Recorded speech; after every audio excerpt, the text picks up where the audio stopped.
Welcome to Let Me Fix This. Enjoy the video. In this video, I will explain how to make the popsicle bomb. To begin, select 3 to 4 different fruit juices or purees, each about 2 cups in volume for distinct layers.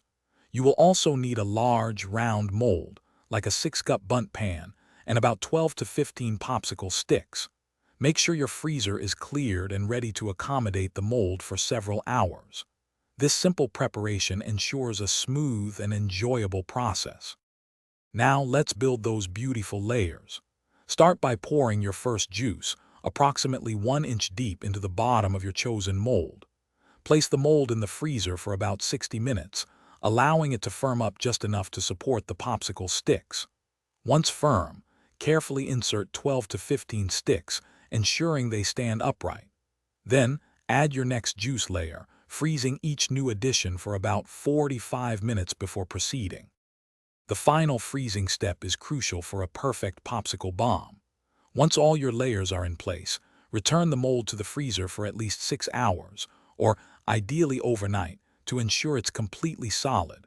When ready to serve, prepare a shallow basin of warm water.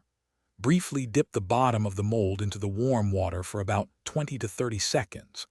This gentle warmth helps release the frozen treat, allowing you to carefully invert it onto a serving plate. Your delicious popsicle bomb is now ready to be enjoyed. For the freshest taste, serve it right away. You can enhance the experience by offering fun dipping options, such as a warm chocolate sauce or a sweet caramel drizzle. Don't hesitate to get creative with your next bomb.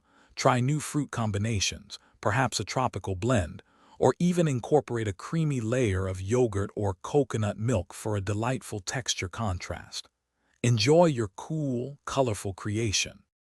Thanks for watching. If you found this helpful, don't forget to like and subscribe.